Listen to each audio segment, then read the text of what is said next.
श्री राम। राधे राधे राधे राधे।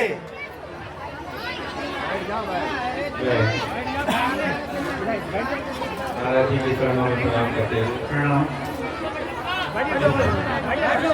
गांव के सभी माताएं, सभी बच्चे, सभी बुजुर्ग, सभी मेरे मित्र, सभी को प्रणाम करता हूँ, सभी को वंदन करता हूँ। जैसा महाराज जी ने कहा, कलयुग में भी यदि आप यहाँ बैठे हैं और प्रभु के नाम की चर्चा कर रहे हैं तो निश्चित ही मेरे इस गाँव पर प्रभु की बड़ी कृपा है, क्योंकि आज कलयुग में तो नाम से ही आपका कल्याण हो जाता है। तो आप नाम का स्मरण कर रहे हैं, नाम की चर्चा कर रहे हैं, तो हमारे इस गांव पे भगवान कृष्ण की बहुत अनुकंपा है कि आज के समय में लोग मोबाइल में रील देखते हैं, वीडियो बनाते हैं, पिक्चरें देखते हैं, और मेरी माताएं बहनें यदि भगवान राम का, भगवान कृष्ण का चरित्र सुन रहे हैं तो ये बताता है कि अभी हमारा गांव जो बहुत बुरे असरों से बचा हुआ है।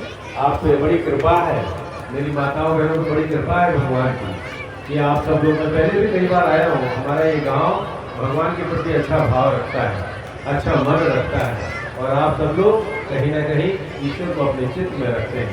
और ऐसे यदि आप रहेंगे तो निश्चित ही प्रसन्न और सुखी रहेंगे। देखिए, खुश रहने के लिए केवल एक ही चीज महत्वपूर्ण है कि आप खुश रहना चाहते हैं या ना रहना चाहते हैं, खुश रहना चाहते हैं या नहीं रहना चाहते हैं।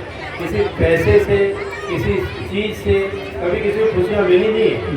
खुश रहने के लिए यदि आपने सोच लिया सब कुछ भगवान का ही है, मेरा कुछ नहीं है, सब कुछ भगवान का ही है, जैसे रखे जाए विद राखे राम साहिब रहिए। यदि ऐसा मनोभाव हो गया तो आपको खुशियों से कोई रोक नहीं सकता है। आप हमेशा प्रसन्न और खुश रहेंगे। ऐसे ही आप प्रसन्नता पूर्वक रहें, ऐसे ही कथा करते रहें।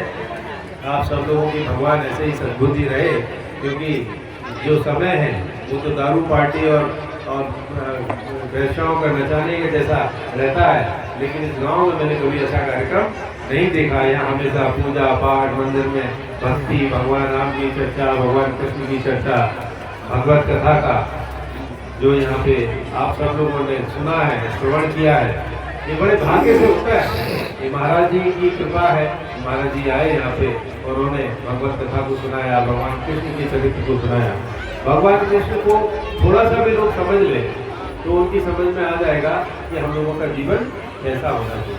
भगवान कृष्ण का किसी के प्रति बैर नहीं था और अभिमान तो बिल्कुल भी नहीं था, अभिमान तो बिल्कुल भी नहीं था। आपको पता है, महाराज जी ने सुनाया होगा, उनको एक जगह रण छोड़ भी कहा गया।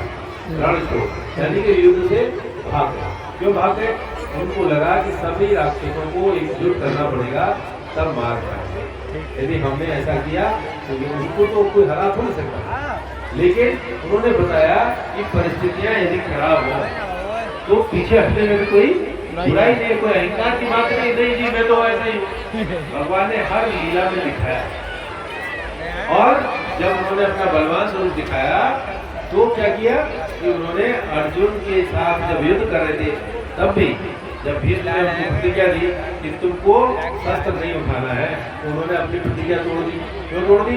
कहना अपने मित्र की रक्षा करना ज्यादा महत्वपूर्ण है, प्रतिज्ञा अभिमान की बात है, कुछ नहीं, तोड़ दी। उसी में भीष्म पितामह ने जो प्रतिज्ञा की उसके लिए वो हमेशा दुखी रहे।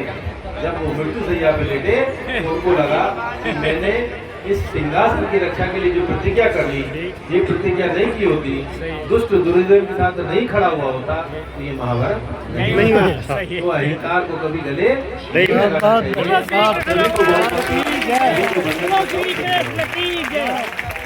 और जागर में